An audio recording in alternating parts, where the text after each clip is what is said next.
కర్మ. నిన్న మనం కర్మ గురించి చెప్పుకున్నాము. కర్మ అనేది ఒక అనుభవం మాత్రమే.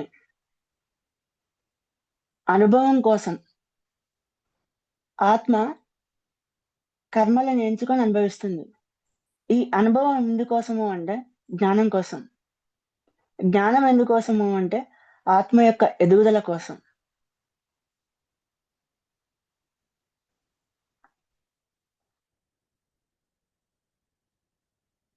ఫర్ ఎగ్జాంపుల్, మీరు ఒక వ్యక్తికి బాధను కలిగించారనుకోండి. మాటల చేతనో, చే చేతల ద్వారానో అతనికి బాధను కలిగించారు.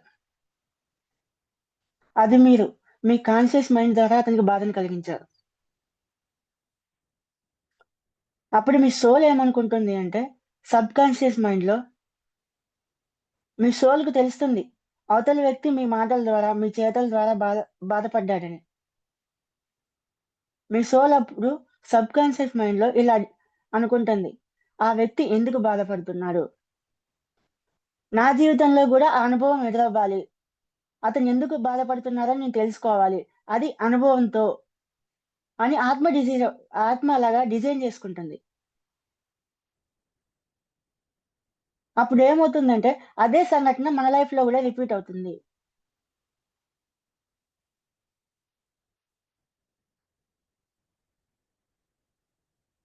అది ఎప్పటి వరకు రిపీట్ అవుతుందంటే ఆ అనుభవం ద్వారా మనం ఆ జ్ఞానాన్ని పొందేంత వరకు.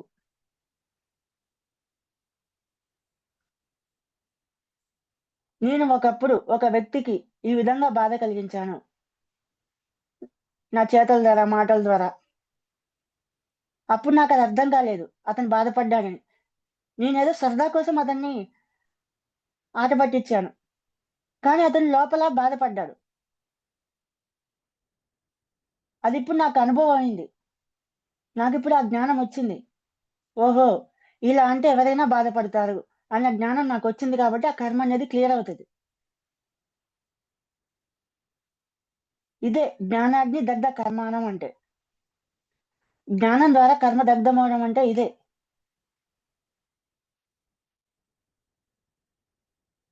ఈ కర్మల ద్వారా ఆత్మ పాఠాలు నేర్చుకుంటుంది. తన ఎదుగుదలలో భాగంగా, తన చైతన్యంలో మార్పు కోసం. జ్ఞానం ద్వారా మాత్రమే చైతన్యం అనేది విస్తరిస్తుంది. సోల్ అనేది ఎక్స్పాండ్ అవుతుంది, ఆరా అనేది వృద్ధి చెందుతుంది. సాధారణంగా మనిషికి 3 అడుగుల వెడల్పుతో ఉంటుంది ఆరా అనేది. అది యోగులు, ఋషులకైతే 10 అడుగులు, 12 అడుగులు, 100 మీటర్ల వరకు ఉంటుంది. ఎందుకంటే వాళ్ళు అంత జ్ఞానాన్ని పొందారు కాబట్టి. ధ్యానం ద్వారా, తపస్సు చేసి ఎంతో జ్ఞానాన్ని పొందడం ద్వారా వాళ్ళ చైతన్యం అనేది అంతలా విస్తరించింది. అందుకే వాళ్ళ దగ్గరికి మనం వెళ్ళినప్పుడు మనకి శాంతంగా అనిపిస్తుంది, ప్రశాంతంగా. ఎంతో హై ఎనర్జీ ఫీల్ వస్తుంది వాళ్ళ చెంత ఉన్నంతసేపు. మన మనసులోకి ఎటువంటి క్వశ్చన్స్ రావు అప్పుడు. ఎందుకంటే మన ఫ్రీక్వెన్సీ హై లెవెల్లో ఉంటుంది వాళ్ళ దగ్గర ఉన్నంతసేపు కూడా. అందుకనే గురువుల దగ్గర ఉన్నప్పుడు వీలైనంతగా ధ్యానం చేయాలి, సైలెంట్ గా కూర్చొని. గురువుల యొక్క సమాధుల దగ్గర కూడా వీలైనంతగా సైలెంట్ గా కూర్చొని ధ్యానం చేయాలి.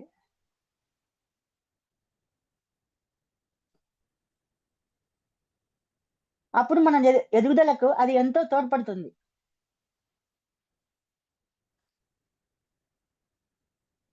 మన బాడీలో ఉన్న ప్రతి ఒక్క కణానికి కూడా మెమొరీ అనేది ఉంటుంది, జ్ఞాపక శక్తి. మనం చదువుకునే పుస్తకాల్లో ఏముందంటే మన మెదడుకు మాత్రమే జ్ఞాపక శక్తి ఉంది అని. అది నిజమే, అది కొంతవరకు మాత్రమే నిజం. అసలు నిజం ఏంటి అంటే మన బాడీలో ఉన్న ప్రతి ఒక్క కణానికి, ప్రతి ఒక్క సెల్కి కూడా జ్ఞాపక శక్తి ఉంది, అనంతమైన జ్ఞాపక శక్తి ఉంది. మన బాడీ మొత్తం కూడా ఒక మెమొరీ కార్డ్ లాంటిదే. ఆ మెమొరీ కార్డ్ లో ఇన్ఫినిటీ నాలెడ్జ్ ని, ఇన్ఫినిటీ జ్ఞాపక శక్తి ఉంది ఆ మెమొరీ కార్డుకి.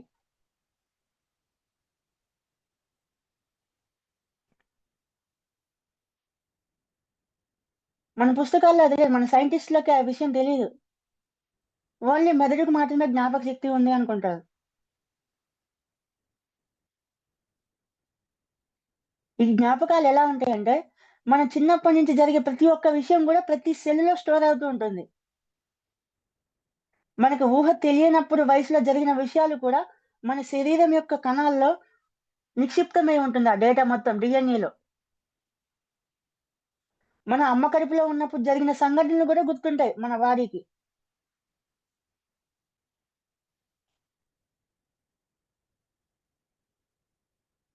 బిడ్డ కడుపులో ఉన్నప్పుడు తల్లిదండ్రులు మాట్లాడుకునే మాటలు వినిపిస్తా ఉంటాయి.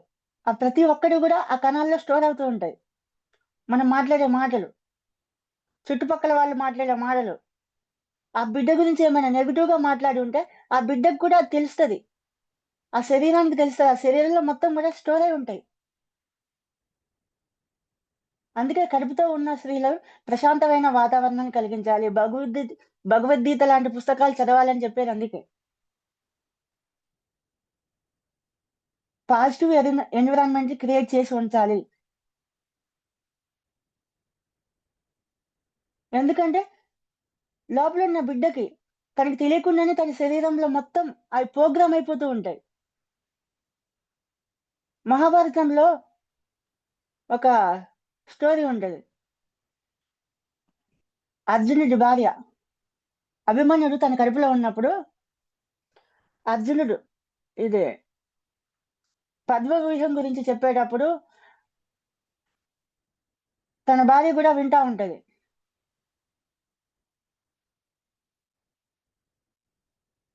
అప్పుడు తను వింటున్నప్పుడు తన కడుపులో ఉన్న బిడ్డ కూడా వింటూనే ఉంటాడు. అందుకే అభిమన్యుడికి నేర్చుకోకుండానే పద్మవ్యూహం యొక్క అందులో ఎలా ప్రవేశించాలి అన్న జ్ఞానం అనేది వచ్చింది అతనికి.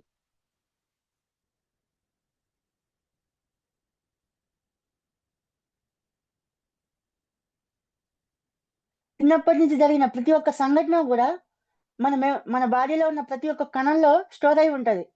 అది మంచిదైనా కావచ్చు, చెడుదైనా కావచ్చు. బాధాకరమైన సంఘటనలేమో అవి నెగెటివ్ ఇంపాక్ట్ ఇస్తా ఉంటాయి మన బాడీ మీద.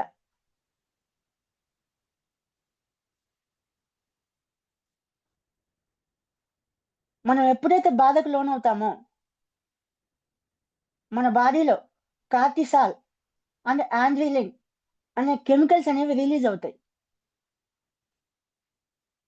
ఆ కెమికల్స్‌లో గూడా మెమరీ సెల్స్ అనేవుంటాయి.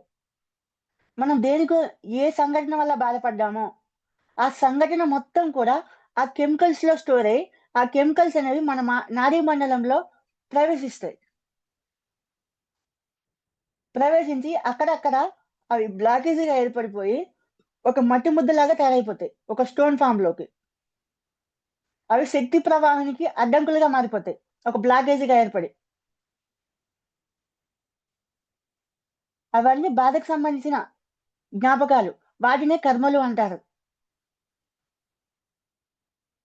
కర్మ విపాక ధ్యానంలో కర్మలు తొలగించుకునేది ఇట్లనే. ఆ ఇన్నర్ చైల్డ్‌లో గూడా జరిగేది ఇదే మొత్తం. హొప్పొనొప్పో క్లాస్‌లో జరిగేది గూడా మొత్తం ఇదే. ఒక్కొక్కరు ఒక్కొక్క పేరుతో పిలుస్తా ఉంటారు వీటిని.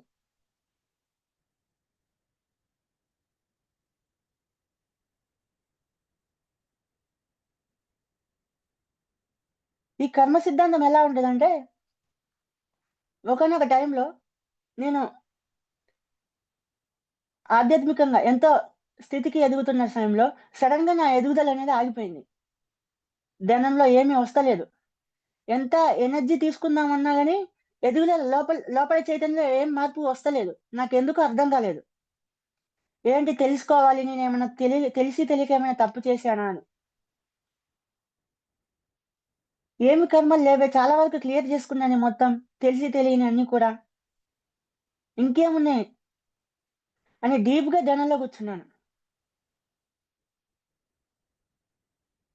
3 నెలలు కష్టపడితే ధ్యానంలో ఏకధాటిగా డైలీ గంటలు గంటలు కూర్చుంటే అప్పుడు నాకు ఒక ఇన్విటేషన్ వచ్చింది. ఇన్నర్ చైల్డ్‌కి. ఆ ఇన్నర్ చైల్డ్‌కి క్లాస్‌కి జాయిన్ అయినప్పుడు అక్కడ జరిపిన కొన్ని టెక్నిక్స్ మెడిటేషన్ టెక్నిక్స్ అక్కడ చేపిస్తా ఉంటారు న్యూటన్ సార్ వాళ్ళు. ఆ టైంలో ఒక్కసారిగా కుండలిని శక్తి అనేది నా నాడీ మండలం అంతా కూడా ప్రవహించి నా చిన్నప్పుడు జరిగిన సంఘటనలు కొన్ని గుర్తుకొచ్చినాయి. నేను 10th క్లాస్‌లో ఉన్నప్పుడు మేము స్టడీ అవర్‌లో కూర్చున్నాం. ఆ రోజు మా స్కూల్ హెడ్ మాస్టర్ యొక్క పాప కూతురు బర్త్‌డే. ఆ పాపకి 5 సంవత్సరాలుంటాయి. కూతురంటే ఆ తండ్రికి చాలా ఇష్టం. ఆహ్, ఆ కూతురి బర్త్‌డే కోసం టౌన్ నుంచి కేక్ తెప్పించిండు. మాది విలేజ్. మా విలేజ్‌లో బేకరీలు లేవు ఆ టైంలో. 2010లో. ఆ టైంలో కేకులంటే మహాప్రసాదం చిన్న పిల్లలకి. కేక్ తెప్పించి ఆఫీస్ రూమ్‌లో పెట్టిండు. సాయంత్రం ఎళ్ళేటప్పుడు తీసుకెళ్దామని. స్కూల్ స్టాఫ్ అందరిని పిలిచిండు. తన తోటి టీచర్స్‌ని అందరిని గూడా. నైటు పాప బర్త్‌డే ఉంది. కేక్ కటింగ్ ఉంది. అందరూ రావాలి అని. అయితే మా వోళ్ళేం చేశారు, వాటర్ తాగుదామని ఆఫీస్ రూమ్ పక్కన వాటర్ బబుల్ ఉంటది. ఒక ఇద్దరు వెళ్లారక్కడికి. వాటర్ తాగుతుంటే కేక్ స్మెల్ వచ్చింది ఆఫీస్ రూమ్ నుంచి. ఏంటా అని వాడు ఒకడు లోపలికెళ్ళిండు. అప్పుడు ఆ టైంలో ఆఫీస్ రూమ్‌లో ఎవరు లేరు. వెళ్తే కేక్ బాక్స్ ఉంది. టేబుల్ మీద. చిన్నగా ఏలు అందులో కూర్చుండొకడు. తీసి తిన్నాడు. కొంచెం నాకిండు. తియ్యగా ఉందని ఇంకోడు కూర్చొని నాకిండు. వాళ్ళిద్దరొచ్చి ఇక్కడ స్టడీ హాల్‌లో కూర్చుంటే అందరికి చెప్పిర్రు.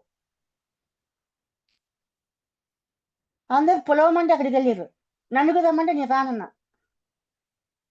అందులో ఎగ్ కలిస్తది నేను తినను అని చెప్పిన. వాళ్ళంతా ఎళ్ళిర్రు.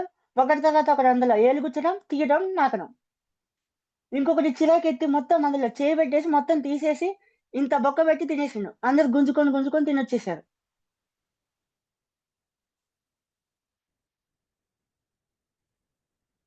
ఆ తర్వాత రోజు స్కూలుకొచ్చినంక స్ట్ టీచర్ స్టాఫ్‌లలో ఒక సార్ మాతో బాగా క్లోజ్ ఉంటాడు. చెట్టు కింద కూర్చున్నప్పుడు స్టడీ అవర్‌లో మా దగ్గరకొచ్చి, "అరేయ్! నిన్న హెడ్ మాస్టర్ కూతురు బర్త్‌డే అని మమ్మల్ని పిలిస్తే మేమెళ్ళినాంరా అక్కడికి. ఎళ్తే అక్కడ మేమంతా ఎంజాయ్ చేస్తా ఉన్నాం మంచిగా. పాటలు పెట్టిండు. అందరం హ్యాపీగా హుషారుగెళ్ళినాం. కేకుని ఫోటో తీద్దామని కేక్ బాక్స్ ఓపెన్ చేస్తే, కేక్ మధ్యలో ఇంత బొక్కుందిరా.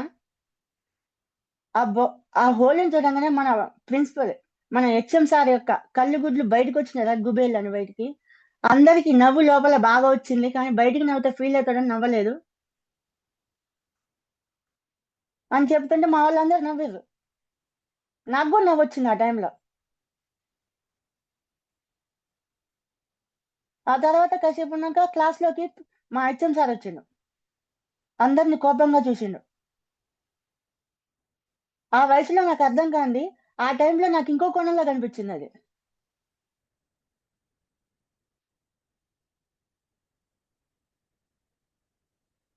ఆ హెచ్ఎం సార్ అందరి వైపు చూస్తున్నాడు. అందరి కళ్ళల్లోకి. నా వైపు కూడా కళ్ళల్లోకి కళ్ళు పెట్టి చూసిండు ఎంతో బాధతో. నేనేమో తల తిప్పేసుకున్నా వెంటనే. ఆ వయసులో నాకర్థం కాలేదు. అతనెంతో బాధతో ఉన్నాడని.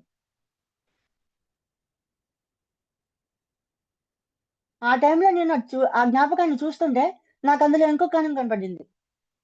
ఒక తండ్రి తన కూతురంటే ఎంతో ప్రేమ, కూతురు బర్త్‌డే ఎంతో ఆనందంతో చేసుకుందామని స్టాఫ్ అందరిని పిలిస్తే, కేక్ మధ్యలో పెద్ద బొక్క పడింది. అందరి ముందు అవమాన పాలయ్యాడు. ఆ కూతురు ఎంతో బాధపడింది. తండ్రికి ఎంతో దుఃఖమొచ్చింది. తల్లి గూడా ఎంతో బాధపడింది. ఒక కుటుంబం మొత్తానికి దుఃఖానికి కారణమయ్యాం మేము. ఆ దుఃఖానికి కారణం గూడా నేనని అతననుకుంటున్నాడు. నేనసల ఆ కేక్ తినలేదు. ఆ కేక్ దగ్గరికి గూడా వెళ్ళలేదు. కానీ ఆ కర్మనేది నాకు అంటుకుంది. ఎట్లా? వాళ్ళు తింటుంటే తప్పు అని నేను వాళ్ళకి చెప్పలేదు. కనీసం తర్వాత రోజు చేసింది వాళ్ళు అని ఆ సార్‌కి చెప్పలేదు. సార్ నాకే చూస్తుంటే. తల తిప్పేసుకున్నా నాకెందుకని. అప్పుడు అతనేమనుకున్నాడు? వీడికి గూడా ఇందులో భాగముంది అనుకున్నాడు. అతని యొక్క బాధకు కారణం నేను గూడా ఒకడిని అనుకున్నాడు. ఆ ఆత్మలు ఎంత క్షోభించాయి ఆ రోజు. అది మెచ్యూరిటీ లేని టైంలో జరిగిందలా. ఈ టైంలో అది నాకు అవగాహన ఇప్పుడు అయిందది.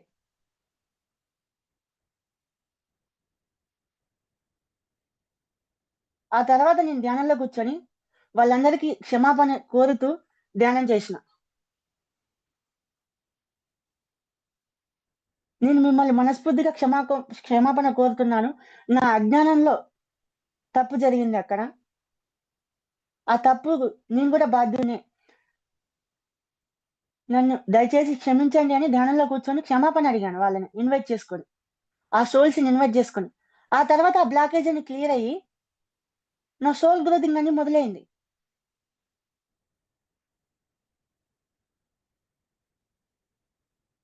మన వల్ల ఒకరు బాధపడితే మనం క్షమాపణ అడగాలి. అప్పుడు ఆ కర్మ బ్లాకేజ్ అనేది పోతుంది.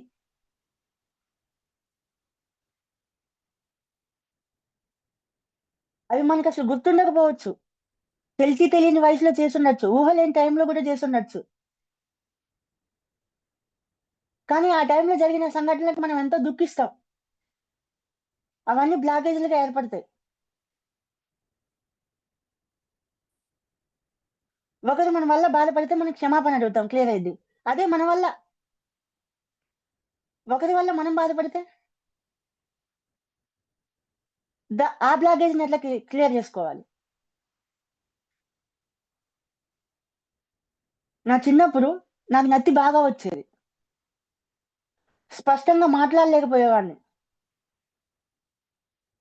రా అక్షరం అనేది పలకడం అసలు రాదు. సరిగ్గా ఏ అక్షరాలు గూడా సరిగ్గా పలకలేకపోయేవాడిని. అందరూ నన్ను ఎక్కిరిచ్చేవాళ్ళు. నత్తోడ, నత్తోడ అని. నన్ను ఇమిటేట్ చేసేవాళ్ళు. క్లాస్‌మేట్స్ గాని, బయట వాళ్ళు గాని, అమ్మా, నాన్న గూడా.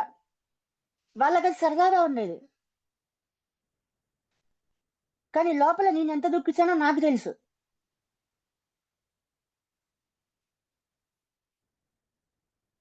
ఆ దుఃఖం ఎంత తీవ్రతకి దాల్చుకుందంటే, ఛీ! ఎందుకు ఇలా జరుగుతుంది? నాకే ఎందుకిలా? అందరూ బాగానే మాట్లాడుతున్నారుగా. ఛీ! నా జీవితం నేనెందుకు పుట్టినా? నా జన్మ ఎందుకిది? నన్ను నేనే నా జన్మనే నేనసలు వద్దనుకున్నా. చచ్చిపోవాలన్న ఆలోచనలొచ్చినాయి ఆ టైంలో.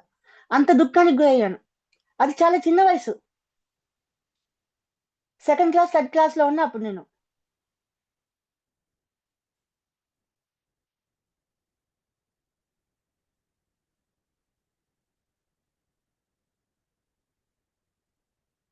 ప్రతి ఒక్కరి మీద కోపమొచ్చేది. ఎవరితో కలిసేవాడిని గాదు. ప్రతి ఒక్కరు నన్ను ఎక్కిరిస్తున్నారని. ఒంటరిగా ఉండేవాడిని.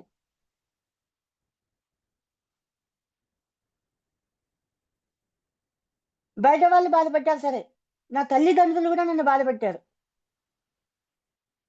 వాళ్ళు జోక్‌గానే వాళ్ళ అజ్ఞానంతో అలా చేశారు. వాళ్ళకి తెలీదు గదా నేనెంత బాధపడుతున్నానో.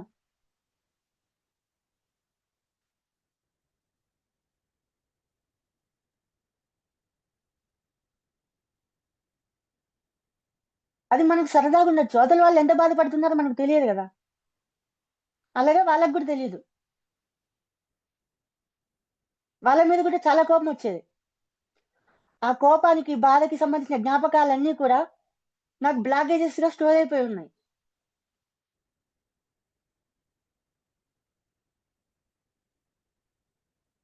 అప్పుడు నేనేం చేశానంటే, ధ్యానంలో కూర్చొని ఇవన్నీ గుర్తొస్తుంటాయి. వాళ్ళు ఆ టైంలో వాళ్ళ యొక్క అజ్ఞానం వల్ల వాళ్ళకి తెలీదు నేను బాధపడుతున్న సంగతి. వాళ్ళ సరదా కోసం వాళ్ళు నన్ను ఆట పట్టించిర్రు అని రియలైజేషన్ అయ్యి, వాళ్ళని మనస్ఫూర్తిగా క్షమించాను. తర్వాత నా మీద నేను గూడా కోప్పడ్డాను గదా! నన్ను గూడా నేను మనస్ఫూర్తిగా క్షమించుకున్నాను. నన్ను నేను అసహించుకున్నాను గదా!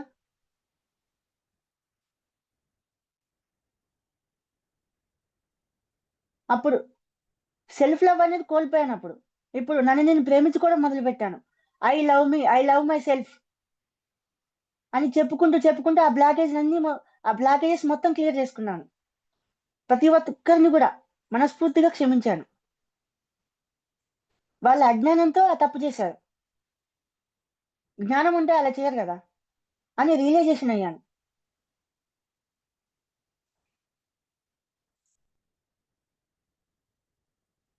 ఎవరైనా తప్పెందుకు చేస్తారు?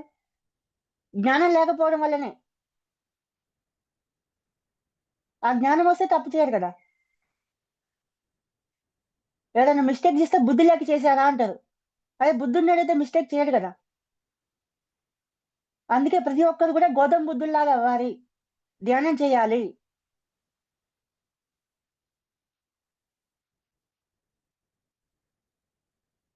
మనం ఈ జన్మ తీసుకుంది కూడా బుద్ధి కోసమే. జ్ఞానం కోసం.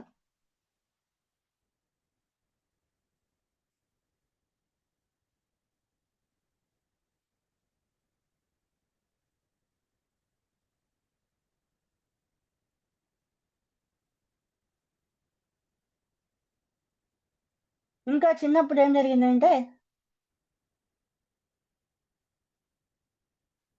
చిన్న వయసు జాతరకెళ్ళాం అమ్మ నాన్నతో కలిసి. నాకు కొన్ని కోరికలుండేవి. నాకు వైర్‌లెస్ రిమోట్ కార్ కొనుక్కోవాలని కోరికుండేది. ఆ టైంలో అది చాలా కాస్ట్‌లీ ఆ రోజుల్లో. రూ. 150 ఉండేది. వైర్ రిమోట్ కార్ రూ. 30 ఉండేది.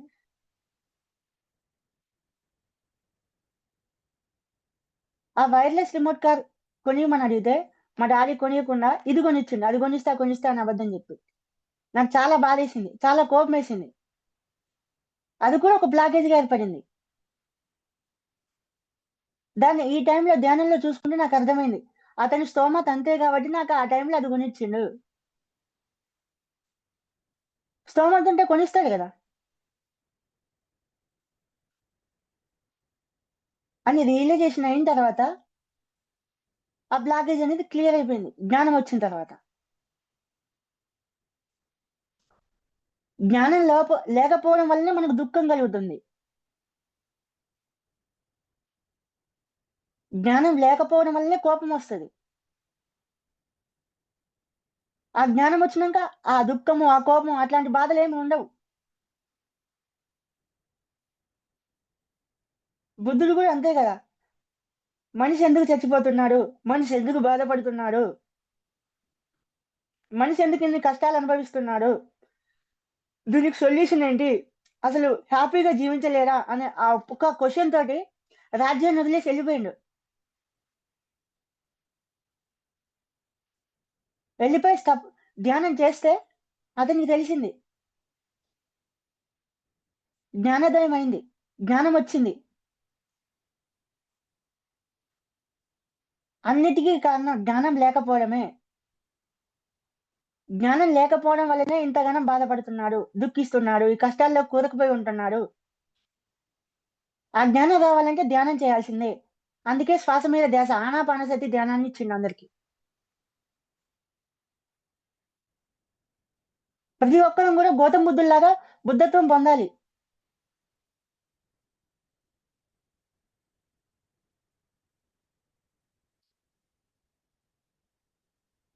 కర్మలు క్లియర్ అవ్వాలంటే క్షమాపణ అడగాలి. క్షమాగుణం ఉండాలి. మనం క్షమించాలి. మనం గూడా అవతల వాళ్ళని క్షమాపణ అడగాలి.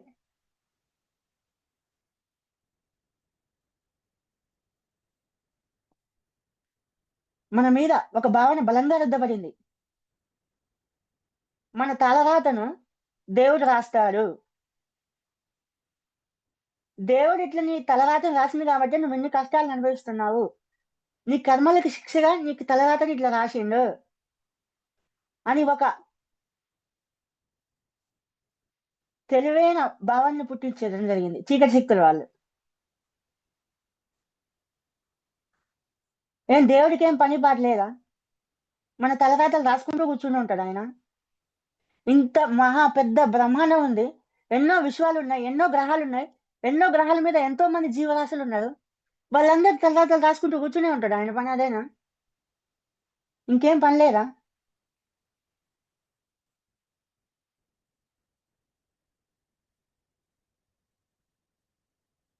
అసలు దేవుడన్న కాన్సెప్ట్ తీసుకొచ్చిందే చీకటి శక్తుల వాళ్ళు. ఆ శివుడు, బ్రహ్మ, విష్ణువు వీళ్ళెవరు చెప్పలేదు. ఒక రాముడు చెప్పలేడు, నేను దేవుడిని, నన్ను పూజించండి మీకు వరాలిస్తా అని.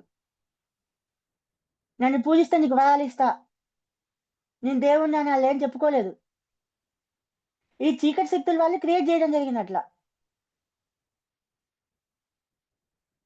ఎందుకు అంటే దేవుడి పేరు చెప్పి మనల్ని భయపెట్టడానికి. పైన దేవుడు అనేవాడు ఒకడు ఉన్నాడు, మీ కర్మలకు శిక్ష వేస్తాడు అనే భయాన్ని మనలో పుట్టించారు. అలా పుట్టించడం జరిగింది.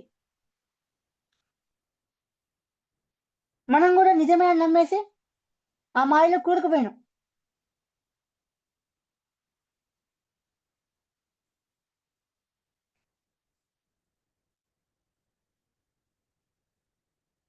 అసలు కృష్ణుడు ఏం చెప్పిండు? ఈ సృష్టి అంతా వ్యాపించి ఉంది పరమాత్మే. ఆ పరమాత్మనే నేను. నీలో ఉన్నది కూడా నేనే. అతనిలో ఉన్నది కూడా నేనే. ఆ పక్షిలో ఉన్నది కూడా నేనే. ఈ రాయిలో ఉన్నది నేనే. ఈ గాల్లో ఉన్నది నేనే. మొత్తం నేనే అంటాడు. మొత్తం నేనే అంటే నువ్వే దేవుడు కదా. నువ్వు దేవుడే, అయినా దేవుడే. ఇప్పుడు ఒక దేవుడి తలరాతని ఇంకో దేవుడు ఎందుకు రాస్తాడు? నువ్వే దేవుడుగా నీ తలరాత నువ్వే రాసుకొని వస్తావు ఇక్కడికి. నీ జన్మ ప్రణాళిక, ఈ జన్మలో నువ్వేం చేయాలి అనుకున్నది మొత్తం కూడా నువ్వే ప్లాన్ టు ప్లాన్ ఎగ్జిక్యూషన్ గా మొత్తం క్లియర్ కట్ గా రాసుకొని వస్తావు. నువ్వు జ్ఞానాన్ని ఎలా పొందాలనుకుంటున్నావో, ఏ ఏ సంఘటనలు నీ జీవితంలో జరగాలో ఆ మెయిన్ సంఘటనలన్నీ రాసుకుంటావు. భూమి మీదకి వచ్చే ముందు రాసుకొని జన్మ తీసుకుంటావు ఇక్కడికి వచ్చి. అవే సంఘటనలు జరుగుతూ ఉంటాయి. ఇక్కడికి వచ్చినాక మనం మర్చిపోతాం కదా.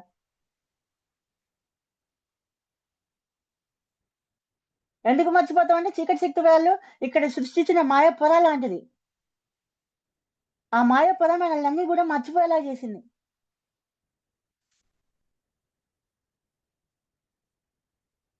మన వాస్తవానికి మనమే సృష్టికర్తలము.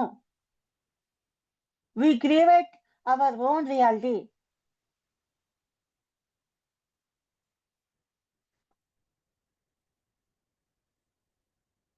ప్రతిసారి మనల్ని ఏమంటారు? మై డియర్ గాడ్స్ అంటారు.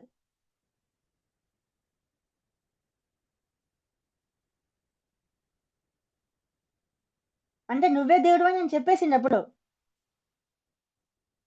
కానీ ఇంకా మనం దాన్ని నమ్మలేకపోతున్నాం.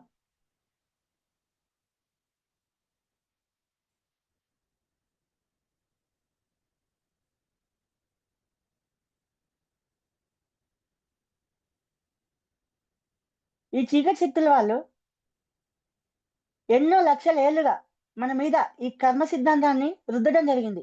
మన డిఎన్ఏలో అది ప్రోగ్రామ్ అయిపోయింది అలాగా.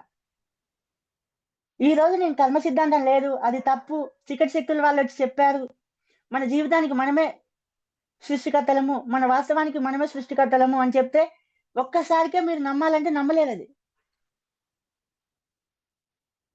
అది ఎన్నో ఏళ్ళుగా మన డిఎన్ఏలో ప్రోగ్రామ్ అయిన జ్ఞాపకాల్ని ఒక్కసారిగా తుడిపేయలేము. మనం స్టెప్ బై స్టెప్ వెళ్ళాలి చిన్నగా. ఎట్లా అంటే ఫస్ట్ తృప్తి చెందడం. ఈ కర్మలు క్లీన్ చేసుకోవాలంటే ఫస్ట్ తృప్తి చెందాలి. తృప్తి ఎలా చెందాలి? మీ పక్కింటోడి దగ్గర బెంజ్ కార్ ఉంది, మీ దగ్గరేమో నానో కార్ ఉంది.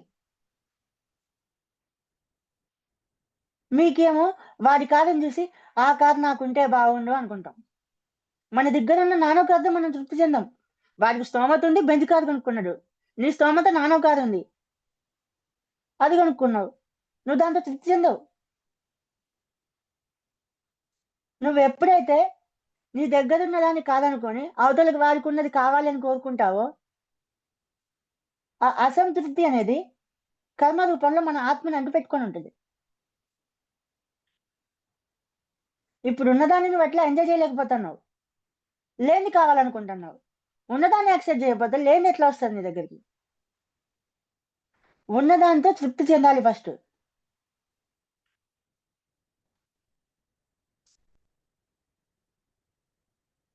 ఉన్నదాన్ని యాక్సెప్ట్ చేయాలి. ఏది ఎలా ఉందో అలాగే యాక్సెప్ట్ చేసుకుంటూ వెళ్ళాలి.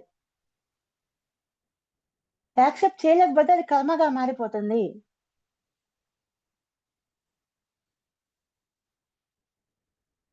నువ్వు భూమి మీదకొచ్చింది బెంజ్ కార్‌లో తిరగడానికా?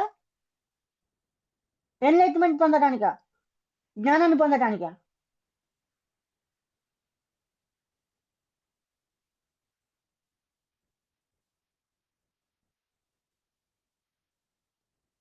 నిష్కామ కర్మ. భగవద్గీతలో శ్రీకృష్ణుడు చెప్తాడు నిష్కామ కర్మ అని. నిష్కామ కర్మ అంటే ఏంటిది? కర్మ చెయ్యాలి, కానీ ఫలితం ఆశించకూడదు. దాన్ని నిష్కామ కర్మ అని బోధిస్తాడు శ్రీకృష్ణుడు అర్జునుడికి.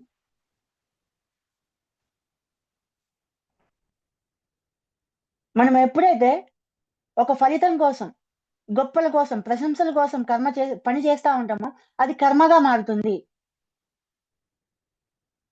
మనం ఇప్పుడు ఒక సేవ చేసినాం అనుకోండి, ఎవరికైనా ఏదైనా సేవ గొప్ప కోసం, ఇతరుల మెప్పు కోసం చేశాం.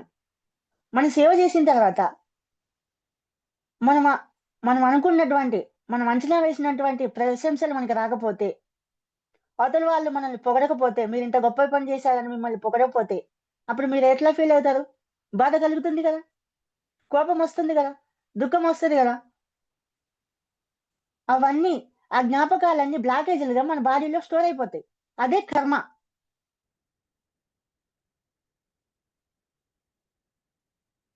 అదే ఇన్నర్ చైల్డ్.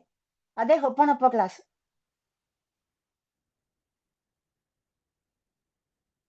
ఆ బ్లాకేజెస్ ని క్లియర్ చేసుకోవాలి. ఆ బ్లాకేజెస్ ని క్లియర్ చేసుకోవడమే కర్మ క్లియరెన్స్.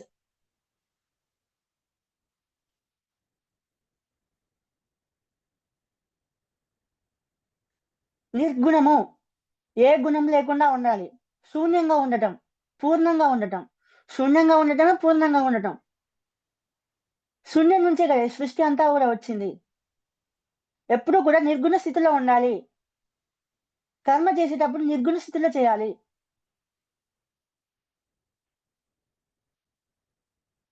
ఎక్స్‌పెక్టేషన్ అనేది ఎట్లా ఉంటదంటే, ఇది ఇలాగే జరగాలి, ఫలితం ఇలాగే ఉండాలి అని పట్టుబట్టడం లాంటిది. ఈ ఎక్స్‌పెక్టేషన్ అనేది ఫలితాన్ని కంట్రోల్ చేయాలనుకుంటది. ఎప్పుడైతే ఫలితం అనేది మనం అనుకున్నట్టుగా, మన అంచనా ప్రకారం రాదో, మన ఎక్స్‌పెక్టేషన్‌ని రీచ్ అవ్వదో, అప్పుడు మనలో ఒక బ్లాకేజ్ ఏర్పడుతుంది. ఒక అడ్డుగోడ. ఆ అడ్డుగోడ ఏర్పడి మనలో కర్మ అనేది ఏర్పడుతుంది. ఆ అడ్డుగోడ అనేది మన వైబ్రేషన్‌ని తగ్గిస్తది.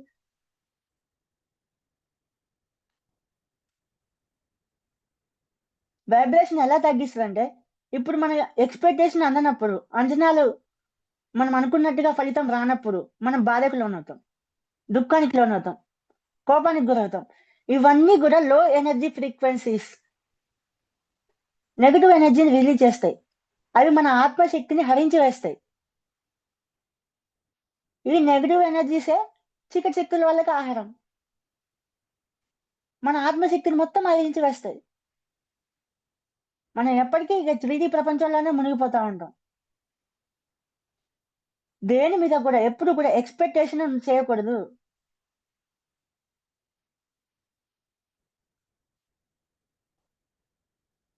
ఇతరుల మీద అంచనా ఎలా ఉంటదంటే, మీరు మనం ఎవరి మీదైనా అంచనా వేసుకుంటే, ఎవరి మీదైనా ఏదైనా పరిస్థితి మీద మనం అంచనా వేసుకుంటే, మన శక్తి మన శక్తిని, మన వైబ్రేషన్‌ని వాళ్ళ చేతిలో పెట్టినట్టే ఇంగ.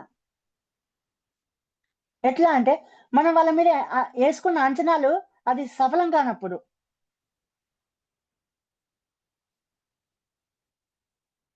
మనం బాధకు లోనవుతాం. కోపానికి గురవుతాం. అవి మన వైబ్రేషన్‌ని తగ్గిచ్చేస్తాయి.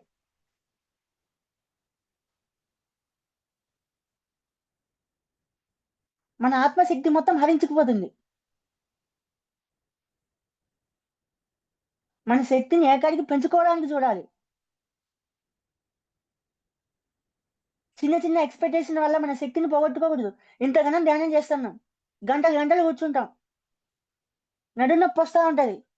ఇంత కష్టపడి శక్తిని పెంచుకొని, చిన్న చిన్న వాటి వల్ల, తెలిసి తెలియని తప్పుల వల్ల మన శక్తిని మొత్తం మళ్ళీ పోగొట్టుకుంటున్నాం. సార్ నేను ఎన్నో సంవత్సరాల నుంచి ధ్యానం చేస్తున్నాను, అయినా కానీ నాకు థర్డ్ ఐ యాక్టివేట్ కాలేదు, నాకు ఆస్ట్రల్ ట్రావెల్ రాలేదు, నాకు ఎటువంటి ఎక్స్పీరియన్స్ రావట్లేదు సార్, నా జీవితం ఇంకా అట్లనే ఉంది. ఎందుకుంటది? నువ్వు చేసే మిస్టేక్స్ అన్ని ఇవే కదా. ఎక్స్పెక్టేషన్ పెట్టుకుంటున్నావు ప్రతిదాని, కర్మని క్రియేట్ చేసుకుంటున్నావు, జ్ఞానాన్ని పొందట్లేదు, స్వాధ్యాయం చేయట్లేదు, బుక్కులు చదవట్లేదు, చదివిన దాన్ని ఆచరణలో పెట్టట్లేదు. ఆచరణ ఇంపార్టెంట్. తెలుసుకున్న జ్ఞానాన్ని ఆచరణలో పెట్టాలి, అప్పుడే మన ఎదుగుదల అనేది ముందుకు సాగుతుంది.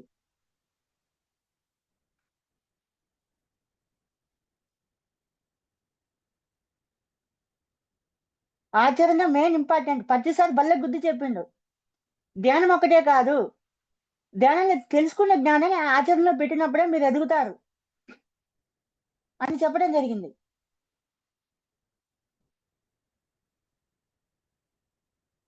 ప్రతిసారి ఉన్నన్ని రోజులు ఆయనకు భజన చేయడమే సరిపోయింది మీకు. ఆయన చెప్పిన జ్ఞానాన్ని పాటించలేదు మీరు. ఆయన ఉన్నాడు, ఆయన చూసుకుంటాడని భజనలు కొట్టుకుంటున్నారు.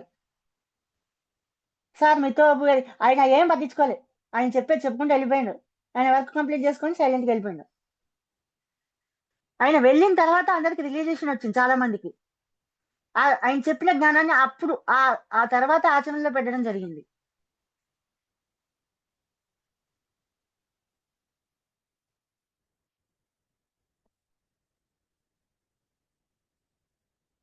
మీరు ఏదైనా కోరుకున్నప్పుడు అది జరిగిపోయింది అని భావించడం ఒక రకమైన పాజిటివ్ ఎక్స్పెక్టేషన్. అది ఇలాగే జరగాలి అనుకోవడం అది ఒక నెగిటివ్ ఎక్స్పెక్టేషన్ అవుతుంది. అది ఎలా అవుతుందంటే, మనం ఒకటి కోరుకున్నాం, అది ఎలా జరగాలి అని ప్లాన్ చేయడం మన పరిధికి సంబంధించింది కాదు. అది విశ్వానికి వదిలేయాలి. జరిగిపోయింది అని భావిస్తే జరుగుతుంది.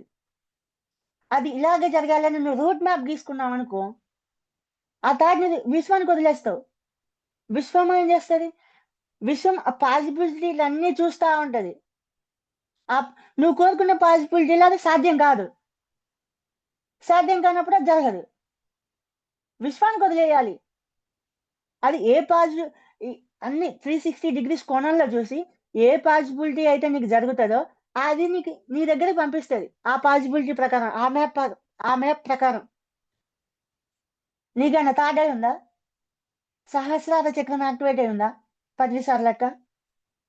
నువ్వు మ్యాప్ గీస్తే ఆ మ్యాప్ ప్రకారం రావడానికి మనం ఇంకా ఆ స్థితికి వెళ్ళలేదు కదా. వెళ్ళే వరకు ఒక రూల్స్ పాటించాలి మనం స్ట్రిక్ట్ గా. జరిగిపోయింది అని భావించడం మాత్రమే మన పని. ఎలా జరగాలి అనేది విశ్వం పని, విశ్వం చూసుకుంటది. అది ఎలా జరగాలి అని మనం ఇట్లా రూట్ మ్యాప్ గీసుకున్నాం అనుకో, అందులో చాలా నెగిటివ్ ఆలోచనలు వస్తాయి. ఎలా వస్తాయంటే ఒక చిన్న కథ ద్వారా చెప్తా మీకు. ఒక సుబ్రహ్మణ్యం అనే ఒక ఊర్లో సుబ్రహ్మణ్యం అనే మహాశిల్పి ఉండేవాడు. అతను ఎంతో అద్భుతమైన శిల్పాలను చెక్కేవాడు. అతని దగ్గర ఒక మాయ దర్పణం ఉంది, క్వాంటమ్ మిర్రర్. ఆ మాయ దర్పణం యొక్క స్పెషాలిటీ ఏంటిదంటే, అతను ఏదైనా కోరుకుంటే బయట ప్రపంచాన్ని ఆ అద్దం అలాగే అతను కోరుకున్న విధంగా చూపిస్తా ఉంటది. అతను ఒక రోజు ఒక అద్భుతమైన శిల్పాన్ని చెక్కుతా ఉన్నాడు. శిల్పం చెక్కేటప్పుడు ఆ శిల్పి యొక్క మనసులో ఒక ఆలోచన ఉంది, నేను ఒక అద్భుతమైన దేవతామూర్తి విగ్రహాన్ని చెక్కుతున్నాను అన్న ఆలోచన తోటి ఆ విగ్రహాన్ని చెక్కడం స్టార్ట్ చేసింది.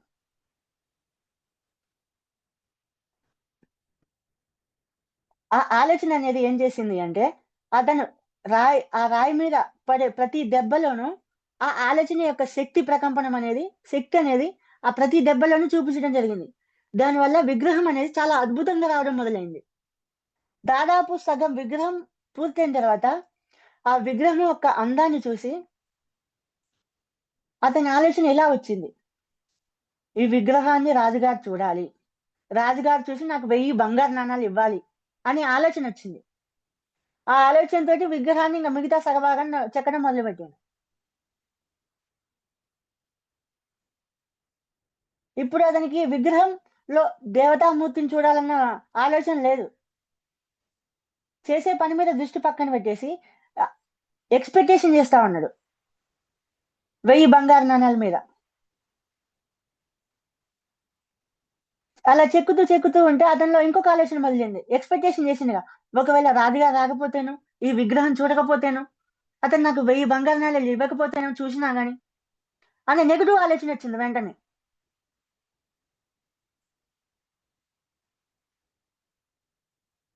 అతనేం చేసిండు, ఒక రూట్ మ్యాప్ ఏసుకున్నాడు. ఈ విగ్రహాన్ని రాజుగారొచ్చి చూడాలి, నాకు 1000 బంగారు నాణాలివ్వాలి. వెంటనే నెగెటివ్ థాట్స్ ఇట్లా వచ్చినాయి. ఒకవేళ రాజుగారు రాకపోతే, విగ్రహాన్ని చూడకపోతే, నాకు 1000 బంగారు నాణాలు ఇవ్వకపోతే, అనే నెగెటివ్ ఆలోచనలొచ్చేసి అతనిలో భయం మొదలైంది.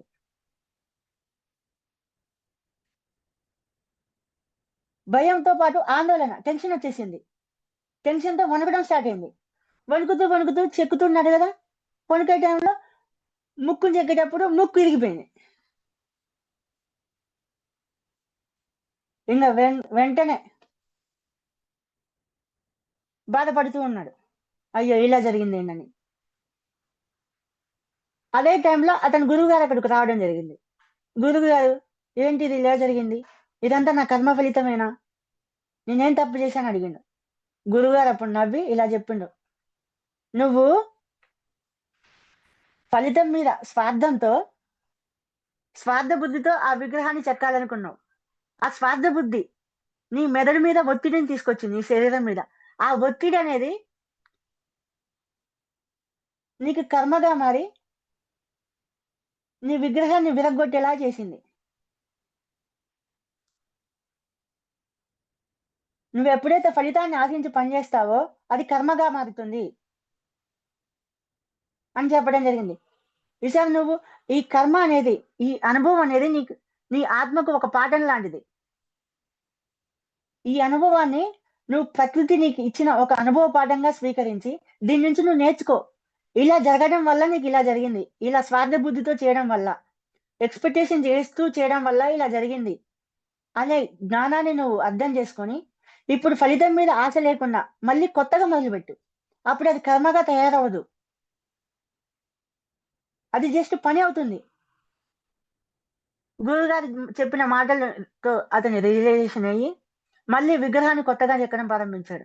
ఈసారి ఎట్లా అంటే, అతను పూర్తిగా తన స్వార్థ బుద్ధిని మొత్తం వదిలేసి, ఈ విగ్రహంలో నాకు రాజుగారొచ్చి చూసినా చూడకున్నా పర్లేదు, నాకు 1000 బంగారు నాణాలొచ్చినా రాకపోయినా పర్లేదు. నేను మాత్రం ఈ విగ్రహంలో దేవతామూర్తిని చూడాలనుకుంటున్నాను అనే ఒక ఆలోచనతో చెక్కడం జరిగింది. అప్పుడు అతను అనుకున్న దానికన్నా అద్భుతమైన విగ్రహం రావడం జరిగింది.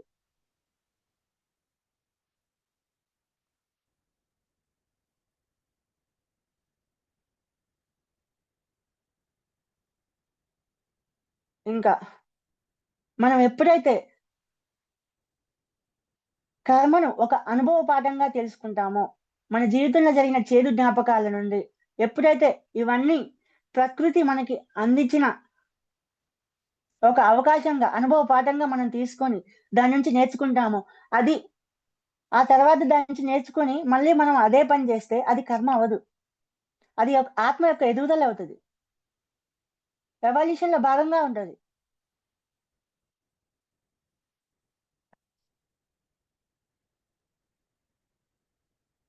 అతను ఆ స్వార్థ బుద్ధిని వదిలి ఆ విగ్రహం చెక్కినప్పుడు అది కర్మగా తయారవ్వలేదు. అది కేవలం పనిగా అయిందంతే. ఇక్కడ కర్మ వేరు, పని వేరు. కర్మలన్నీ పనులు కావు. పనులన్నీ కర్మలు కావు. ఈ ఎక్స్‌పెక్టేషన్ వల్ల ఏమవుతదంటే దుఃఖమొస్తది. దుఃఖం వల్ల భయము, కోపము ఇవన్నీ లోయర్ వైబ్రేషన్. మన ఆత్మశక్తిని హరించి వేస్తా ఉంటాయి.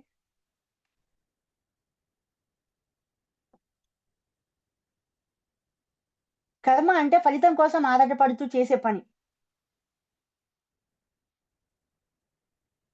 కర్మ కానిది ఏంటిదంటే అకర్మ. ఫలితాన్ని ఆశించకుండా చేసేది. నిష్కామ కర్మ. దాన్నే కార్యము అంటారు. పని అంటారు. కార్యం వేరు, కర్మ వేరు.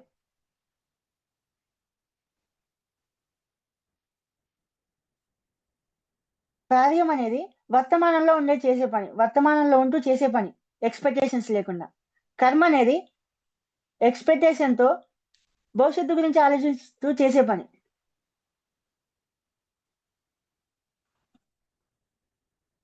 ఈ కార్యాలని ధర్మాలు అంటారు. ఇవన్నీ ప్రకృతి నియమాలు. ధర్మము అంటే ప్రకృతి నియమము.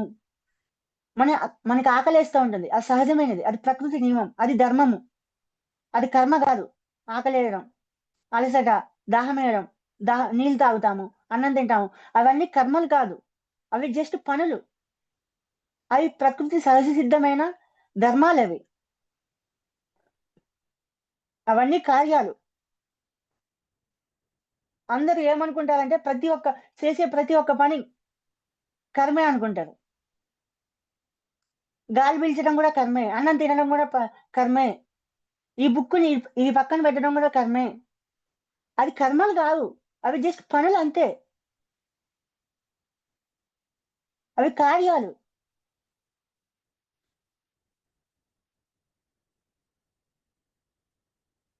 కర్మ కారణ సంబంధం ఉంటది, కార్యకారణ సంబంధం ఉంటది.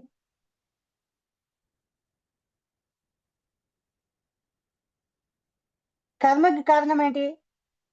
ఎక్స్పెక్టేషన్, ఫలితం మీద ఆశతో చేసే పని కర్మ. కార్యకారణ సంబంధం, కార్యానికి కారణం ఏంటి? ఏ ఎక్స్పెక్టేషన్ లేకుండా సహజంగా జరిగేది, ప్రజెంట్ లో ఉంటూ చేసే పని, దాన్ని కార్యము అంటారు. ఈ చీకటి శక్తుల వాళ్ళు ఏం చేశారంటే, చేసే ప్రతి ఒక్క పని కూడా కర్మే. కర్మ కానిదంటే ఈ సృష్టిలో ఏది లేదు అని మనకి బోధించడం జరిగింది. మన డిఎన్ఏలో ప్రోగ్రామింగ్ చేయడం జరిగింది. చెప్పి చెప్పి చెప్పి చెప్పి ఆ జ్ఞాపకాలన్నీ మన డిఎన్ఏలో, మన తాత ముత్తాతలు వాళ్ళ నుంచి వచ్చిన డిఎన్ఏ కదా ఇదంతా కూడా. అదంతా ప్రోగ్రామింగ్ అయ్యి మన వంశపారపర్యంగా వస్తుంది, అది లక్షల సంవత్సరాలుగా.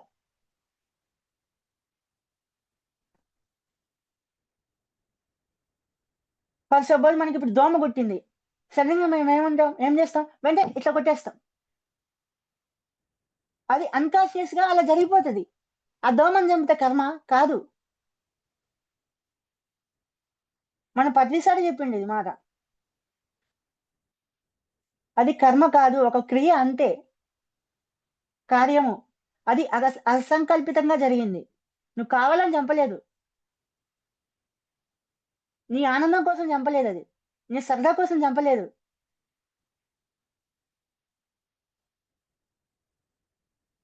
ఇప్పుడు అడవిలో సింహం ఉంది, సింహం పక్కన జింక పిల్ల ఉన్నా గానీ దానికి ఆకలి వేయకపోతే ఆ జింకని చంపి తినదు. ఆకలి వేసినప్పుడు మాత్రమే వేటాడి తింటుంది.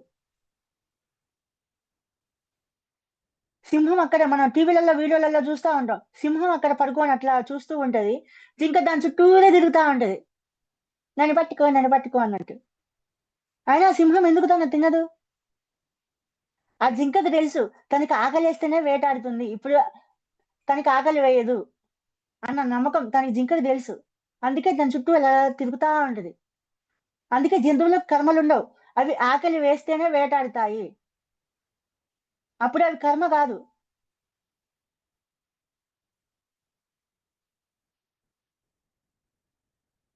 జంతువులకైతే అట్లా. ఒకవేళ మనం జంతువులను హింసిస్తా ఉంటాం, అవి మనకి కర్మలు అవుతాయి.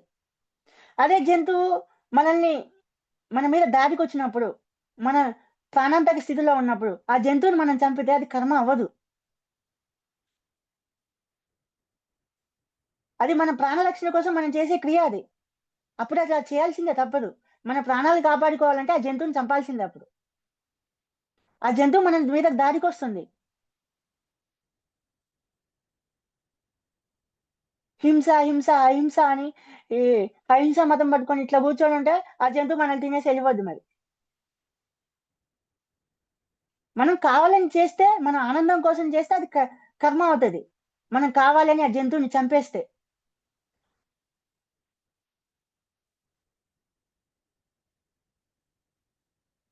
సింహానికి ఆకలేస్తే ఆ జింకని చంపి తినింది, అది కర్మ కాదు. అట్లా మనకు ఆకలేస్తే మన ఆ జింకని చంపి తింటే కర్మ అవుతుందా అని డౌట్ వస్తుంది. మన ఆహారం జింకలు కాదు, మన ఆహారం ఆకుకూరలు, కూరగాయలు, పళ్ళు, ఫలాలు. ప్రతి ఒక్క జీవికి కూడా తన యొక్క ఈ సృష్టికర్త సృష్టిని సృష్టించినప్పుడు ప్రతి ఒక్క జీవికి ఏ ఆహారం ఉండాలో దాన్ని డిజైన్ చేయడం జరిగింది. అది సృష్టి నియమము. మళ్ళీ ఆ డిజైన్ లో కూడా చాలా వేరియేషన్స్ చూపించిండు. ఎట్లా అంటే శాకాహారులకు పళ్ళు ఒక తీరు ఉంటాయి, శాకాహార జీవులన్నిటికీ కూడా. మాంసాహార జీవులకు ఒకలాగా ఉంటాయి. మాంసాహార జీవులకు చూడండి పళ్ళు కూరలు ఉంటాయి, దవడ పళ్ళు ఉండవు. శాకాహార జీవులు అందరికీ చూడండి, జంతువులకు కానీ మనుషులకు కానీ శాకాహారులకి దవడ పళ్ళు ఉంటాయి. మాంసాహార జీవులకు అలా ఉండవు, అవి జస్ట్ పీక్కొని మింగటమే, నవలవు. శాకాహారులు నవిలి తింటా ఉంటారు దవడలతో, అందుకే దవడ పళ్ళు ఇవ్వడం జరిగింది.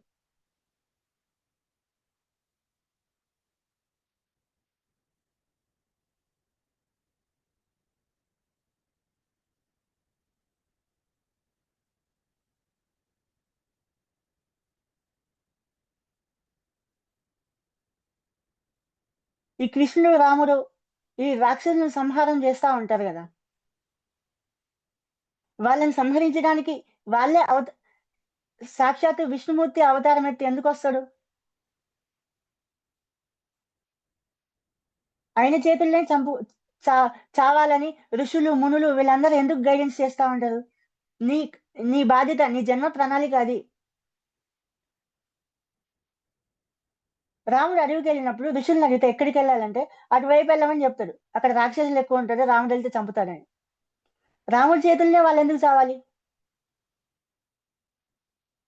ఒక మహాపురుషుడు, యోగి, తపస్సు చేసిన వ్యక్తి చేతుల్లో ఒక అధమజీవి, ఒక రాక్షస గుణాలున్న వ్యక్తి చంపబడ్డప్పుడు, ఒక జీవి చంపబడ్డప్పుడు ఏమవుతుందంటే చనిపోయే క్షణంలో ఆ వ్యక్తికి అనేది జ్ఞానోదయం అవుతుంది. ఇంకా చనిపోతుండు అన్న లాస్ట్ మినిట్ లో అతని యొక్క థర్డ్ ఐ అనేది యాక్టివేట్ అవుతుంది. ప్రతి ఒక్కరికి యాక్టివేట్ అవుద్ది.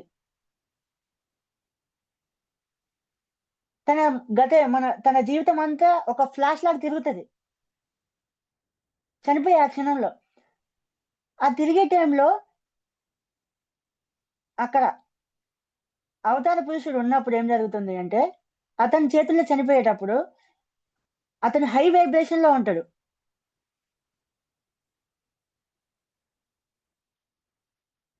అతను ఎంతో తపస్సు, ఎంతో ధ్యానం చేసి ఈ జన్మలోకి వచ్చి ఉంటాడు కాబట్టి అతని యొక్క వైబ్రేషన్, అతని యొక్క ఆత్మశక్తి వల్ల ఆ చంపబడే జీవి యొక్క ఆత్మశక్తికి ఇతని యొక్క శక్తి తగిలి ఇతని చైతన్యంలో మార్పు వస్తుంది. తర్వాత జన్మ ఇంకా ఉత్తమంగా ఉంటది, రాక్షస జన్మ కాకుండా.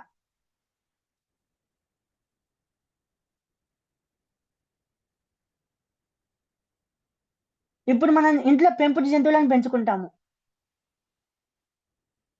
పెంచుకుంటూ ఉన్నప్పుడు మన యొక్క ప్రేమ వాటికి అందినప్పుడు ఏమవుతుంది అంటే తర్వాత జన్మ అవి మానవ జన్మ తీసుకుంటాయి వెంటనే. మన యొక్క ప్రేమ శక్తి వాటికి అందింది. మన శక్తి వల్ల ఆ జీవి యొక్క చైతన్యంలో మార్పు వచ్చింది. ఆ మార్పు ఎంతగా వచ్చిందంటే ఆ జంతు జంతు ఆత్మ అనేది మానవాత్మగా రూపాంతరీకరణ చెందింది. యాక్చువల్ గా మనిషి ఆత్మలు సపరేట్ ఉంటాయి, జంతువు ఆత్మలు సపరేట్ ఉంటాయి. వృక్ష జాతికి సంబంధించిన ఆత్మలు సపరేట్ ఉంటాయి. వాటి కింగ్డమ్ వేరు, జంతు కింగ్డమ్ వేరు, మనుషులది వేరు. ఏ ఆత్మలో అవి సపరేట్ ఉంటాయి. ప్రతి ఒక్కటి ఎవల్యూషన్ అవుతూ ఉంటాయి. మనిషి అన్నవాడు హైయెస్ట్ బీయింగ్, మానవాత్మలు అనేవి హైయెస్ట్. ఈ హైయెస్ట్ బీయింగ్ దగ్గరికి ఈ జంతువులు గాని వృక్షాలు గాని మన నుంచి ప్రేమను తీసుకున్నప్పుడు, మన యొక్క ఎనర్జీ చైతన్యంలో అవి ఉన్నప్పుడు ఏమవుతుందంటే వాటి చైతన్యంలో కూడా ఎదుగుదలనే వస్తుంది, మార్పు చెందుతాయి. ఎవల్యూషన్ లో భాగం అది. అందుకే ఒక యోగి చేతిలో, ఒక ముని చేతిలో, ఒక ఋషి చేతిలో, ఒక ధ్యాని చేతిలో ఏ జీవైనా చంపబడితే దాని జన్మ ఉత్తమమైనట్టే. ఇక ఒక గొంగలి పురుగు సీతాకొక చిలుకలాగా ఎలా పరివర్తన చెందుతుందో అలాగే ఆ జీవి కూడా తర్వాత జన్మలో ఉన్నతమైన ఆత్మగా ఎదుగుతుంది. తర్వాత జన్మ ఇంకా ఉత్తమంగా ఉంటుంది.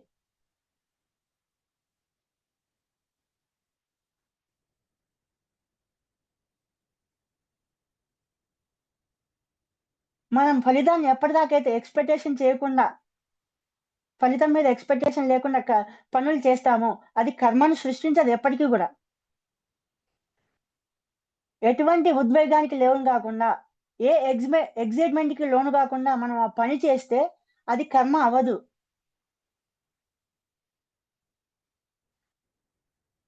కేవలం సాక్షిగా ఉండి చేయాలి పనులు. నేను చేస్తున్నా అన్న భావన కూడా ఉండకూడదు. భగవద్గీతలో అర్జునుడికి కృష్ణుడు ఇట్లా చెప్తాడు. అర్జునుడు ఇట్లా అడుగుతాడు, ఇంతమంది నేను చంపుతున్నా కదా బావా, మరి నాకు కర్మ అంటదా? ఆ ఈ పాపం అంతా నాకు రాదా అని అడుగుతాడు. అప్పుడు కృష్ణుడు ఇట్లా చెప్తాడు, అర్జున, నువ్వు ఎప్పుడైతే నేను చేస్తున్నా అన్న భావంతో చేస్తా ఉంటావో, నీ అహంకారం కోసం, వీళ్ళందరినీ చంపితే నీకు రాజ్యం వస్తుంది, పేరు వస్తుంది అన్న గొప్ప కోసం చంపుతూ ఉంటావో, అది కర్మగా మారుతుంది. వీళ్ళందరినీ చంపితే నీకు రాజ్యం వస్తుందని ఆశతో చేసావనుకో, అది కర్మ అవుతుంది. వీళ్ళందరినీ చంపి నువ్వు యుద్ధాన్ని గెలిపిస్తే నీకు గొప్ప గొప్ప బిరుదులు వస్తాయన్న ఆలోచనతో, ఆ అంచనాతో, ఆ ఫలితం మీద ఆ ఆసక్తితో చేసావనుకో, కర్మ అవుతుంది.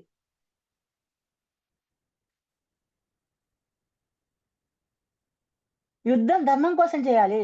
అసలు ఏం జరిగింది, ఎందుకు ఈ యుద్ధం జరుగుతుంది? దుర్యోధనుడు ద్రౌపది చీర లాగినందుక? అంతేనా? కాదు. జూదంలో మీ అన్న ద్రౌపదిని పందెంగా పెట్టడం వల్ల. తప్పు ఇద్దరి వైపు ఉంది. ఇద్దరు రాజులు ఒక నీచమైన పని చేశారు అక్కడ. రాజులే ఇంత నీచమైన పని చేసినప్పుడు ఇక్కడ ఏం జరిగింది? మన ప్రజలందరూ కూడా, రాజ్యం మొత్తం,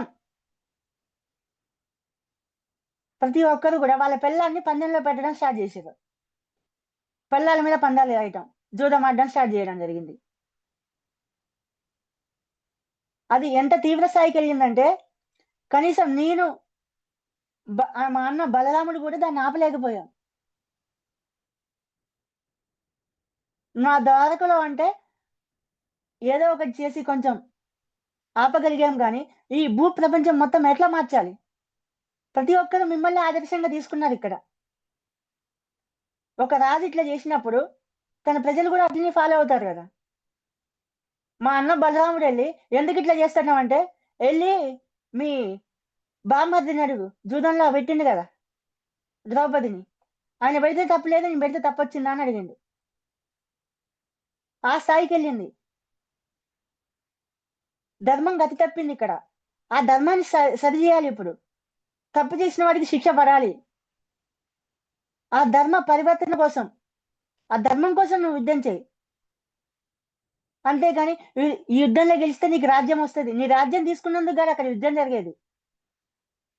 యుద్ధం జరిగేది ఇక్కడ తప్పు జరిగింది, ధర్మ పరివర్తన. ఇక్కడ అధర్మం జరిగింది. అధర్మం అక్కడ స్త్రీలకు జరగడం వల్ల రాజ్యం మొత్తం అదే ఫాలో అవుతుంది, మీరు చేసిన నీచమైన పని వల్ల. ఆ అధర్మాన్ని సరిదిద్దుకోవడం కోసం యుద్ధం జరుగుతుంది. ఇప్పుడు తప్పు చేసిన వాడికి శిక్ష పడితే ప్రతి ఒక్కరు కూడా దీన్ని ఈ ఈ యుద్ధాన్ని తలుచుకొని, ఈ యుద్ధాన్ని గుర్తు తెచ్చుకొని ఆ తప్పు చేయకుండా ఉంటారని యుద్ధం జరుగుతుంది. ఇంతమంది ప్రాణాలు బలి తీసుకోవడం ఎందుకోసమే? లేకపోతే అది విపరీతం అయిపోయి ఇంకా ఈ సృష్టి సంతులనమే దెబ్బ కొట్టేస్తుంది. లేకపోతే నాకేమైనా ఇష్టమా ఇంతమందిని చంపడము? యుద్ధం చేయమని నేనెందుకు చెప్తా?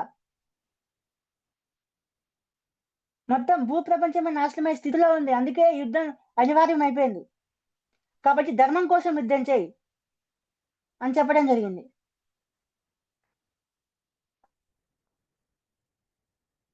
నీ క్షేత్ర ధర్మం ప్రకారం యుద్ధం చేయి.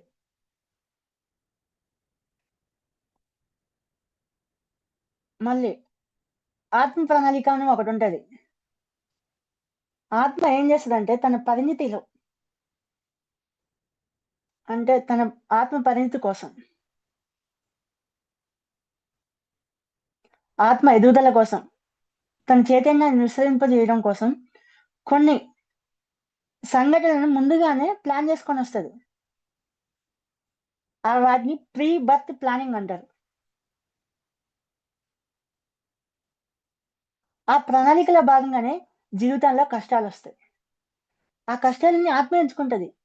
ఆ బాధాకరమైన సంఘటనలు ఆత్మ ఎంచుకుంటది. నీ పెళ్ళాం ఎవరితోటైనా లేచిపోయిందా? అది ఆత్మే ఎంచుకున్నది. నీ పెళ్ళాం చచ్చిపోయిందా? నీ మొగుడు చచ్చిపోయిందా? నీ పిల్లలు చనిపోయారా? ఇదంతా కూడా ఆత్మ డిజైన్ చేసుకొనొచ్చిందే. ఆ బాధ నుండి జ్ఞానాన్ని పొందటం కోసం.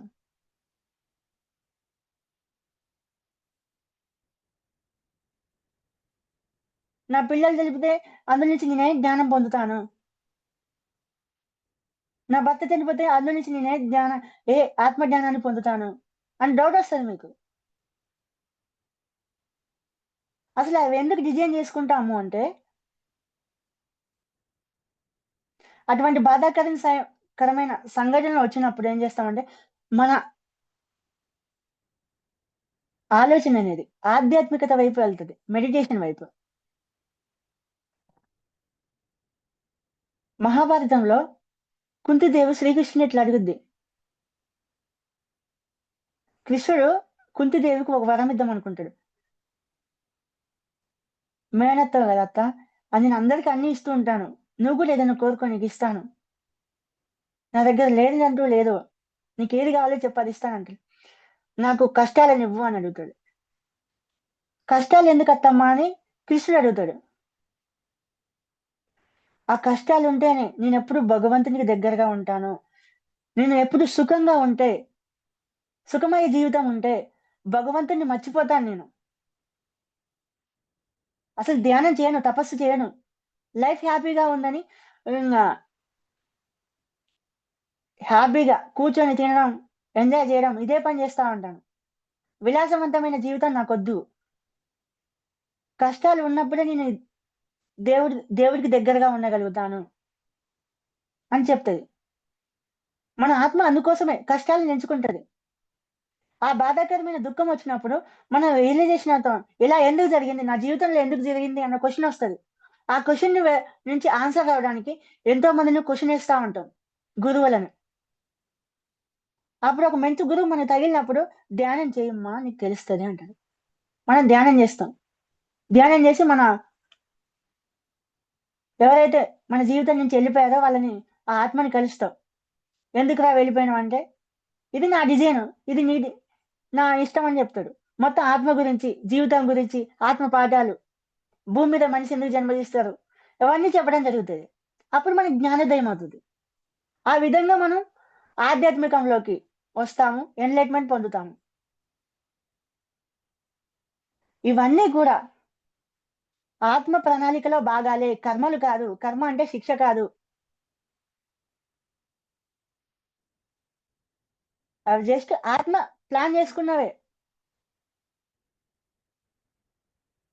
నువ్వు ఈరోజు ఈ ధ్యానంలోకొచ్చావంటే, నువ్వెన్ని కష్టాలు అనుభవిస్తే ఈ ధ్యానంలోకొచ్చావు.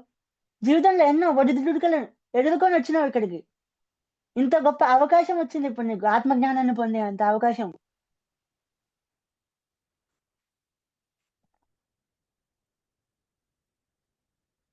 ఒక ఊర్లో ఒక గోపన్న అనే ఒక రైతుండేవాడు. ఆ రైతు చాలా కష్టపడి పనిచేసేవాడు తన పొలంలో. ఎంత కష్టమంటే ప్రతీదీ కూడా ఎంతో అద్భుతంగా తను తన మనసులో తను ఎంత కష్టపడేవాడు, గొడ్డులాగా కష్టపడేవాడు. కానీ అతనిలో ఒక ఆలోచన ఉండేది. అతను పొలంలో విత్తనాలు నాటేటప్పుడు ఈ భూమి సరిగ్గా పండుతుందో పండదో, వర్షం టయానికి కురుస్తుందో కురవదో,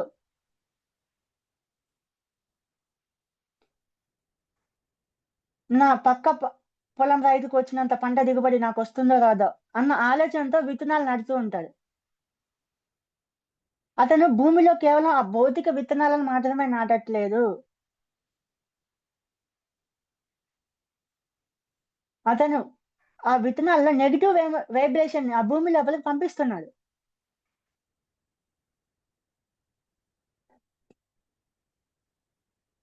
ఆ తర్వాత రోజు పొలం దగ్గరికొచ్చి మళ్ళీ 2 రోజులల్లా ఈ మొక్కలు 2 అడుగులు పెరగాలి. నెలలోపు నాకు రూ. 1,00,000 వచ్చేయాలి అని ఎక్స్‌పెక్టేషన్ చేయడం మొదలుపెట్టిండు.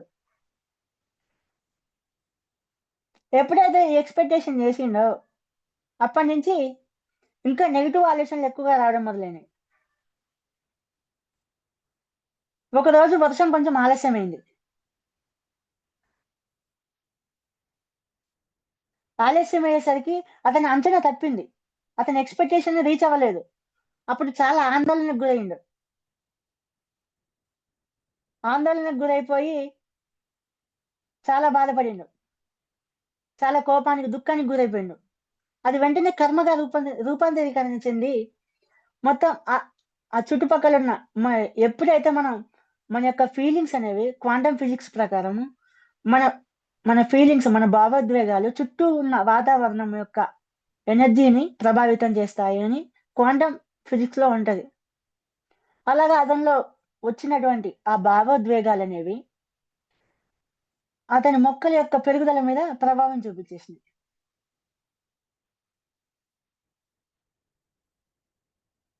చాలా నష్టపోయడం జరిగింది.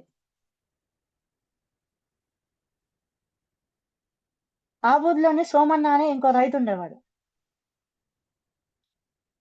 అతని గోపన్నకి ఒక సీక్రెట్ చెప్పడం జరిగింది. మిత్రమా, నువ్వు ఈసారి మొక్కలు నాటేటప్పుడు పంట బాగా రావాలి అని కాకుండా ఈ నేల తల్లికి కృతజ్ఞతలు చెప్పు. ఈ నేల తల్లికి ప్రేమను పంపించు. నీ యొక్క ప్రేమను తెలుపు, కృతజ్ఞతలు తెలుపు. ఆ భావనతో నువ్వు మొక్కలు నాటు అని చెప్పడం జరిగింది. ఆ తర్వాత నుంచి ఈ గోపన్న అలాగే నేల తల్లికి కృతజ్ఞతలు తెలపడము, మొక్కలకి ఎంతో ప్రేమను పంచడము, మొక్కలకి నీళ్లు పోసేటప్పుడు, నీళ్లు పట్టేటప్పుడు ఎంతో ప్రేమ పూరితంగా చేయడం జరిగింది. ఈ కృతజ్ఞతా భావము, ఈ ప్రేమ అనేది చాలా హై వైబ్రేషన్. వీటి వల్ల అతని యొక్క ఆత్మశక్తి అనేది పెరిగింది. మనం ఎవరికైనా థ్యాంక్ యూ, కృతజ్ఞతలు ఎప్పుడు చెప్తాము? వారి నుంచి మనం హెల్ప్ పొందినప్పుడు. ఎవరైనా మనకు హెల్ప్ చేస్తే థ్యాంక్ యూ అని చెప్తాం. ఎవరి నుంచైనా మనం ఏదైనా పొందితే థ్యాంక్ యూ అని చెప్తాం. ఇక్కడ ముందుగానే థ్యాంక్ యూ చెప్పడం జరిగింది. థ్యాంక్ యూ చెప్పిండు అంటేనే అతనికి కావాల్సింది అతనికి వచ్చిందనే భావన అతని సబ్ కాన్షియస్ మైండ్ లో ఆల్రెడీ ఫీడ్ అయిపోయింది. ఆటోమేటిక్ గా ఆ కృతజ్ఞతా భావం, ఆ ప్రేమ వల్ల ఆ సంవత్సరం కొంచెం వర్షాలు అటు ఇటు అయినా కానీ మొక్కలు అద్భుతంగా పెరిగినాయి, పంట అద్భుతంగా పండింది.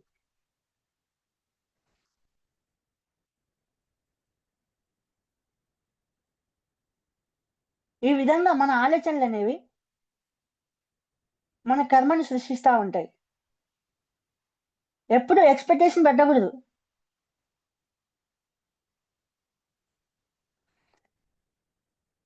ఇప్పటి వరకు చెప్పిన వాటిల్లో ఏమైనా డౌట్స్ ఉన్నాయా మాస్టర్స్? ఎవరికైనా ఏమైనా డౌట్స్ ఉంటే అన్మ్యూట్ చేసుకొని అడగండి.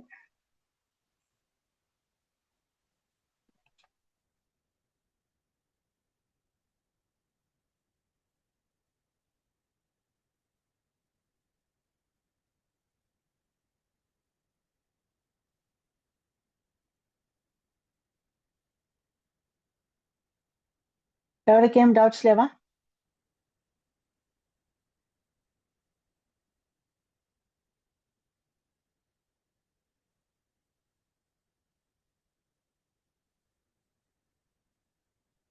ఓకే, ఈ రోజు కూడా ఇంకా క్లాస్ పూర్తి అవ్వలేదు. క్లాస్ ఇంకా వినాలనుకుంటున్నారా? కంప్లీట్ చేసేద్దామా? వీడియో ఆన్ చేసుకుంటావా? ఇంకా నమస్కారం మాస్టర్. చెప్పండి. నా పేరు శంకర్ రెడ్డి సార్. చెప్పండి శంకర్ రెడ్డి గారు. మీరు చెప్పిన సత్సంగం చాలా అద్భుతంగా చెప్పారు. నేను మధ్యలో వచ్చి మా వైఫ్ గారు ఇంట్లో అంటే ఓకే. మీ చెప్పే వాయిస్ కానీ మీరు చెప్పే ఆ ఆధ్యాత్మిక ప్రవచనాల గురించి చాలా చక్కగా వివరించారు. ఇది మన థ్యాంక్ యూ అండి. మాస్టర్లందరికీ కానీ కొత్తగా ఎవరైతే పార్టిసిపేట్ చేసే వాళ్ళకి కానీ ఆ మీ స్వీకరణ కానీ మీరు చెప్పే ఆధ్యాత్మిక ప్రవచనాలు చాలా సూటిగా క్లుప్తంగా వివరించినందుకు మీకు కృతజ్ఞతలు, ధన్యవాదములు. థ్యాంక్ యూ అండి. Thank you so much. అలాగే మీ ఈ కాన్సెప్ట్లు ఇట్నే మీ సమయం దొరికినప్పుడల్లా అందరికీ పంచి మంచి ఆధ్యాత్మికంగా ఎదుగుదల కోరుకునే వాళ్ళకి కానీ నెక్స్ట్ జనరేషన్ పిల్లలకు కానీ ఈ ప్రవచనాలు స్వీకరించి మీరు చెప్పినట్టు ఆచరణలో ముఖ్యం మెయిన్.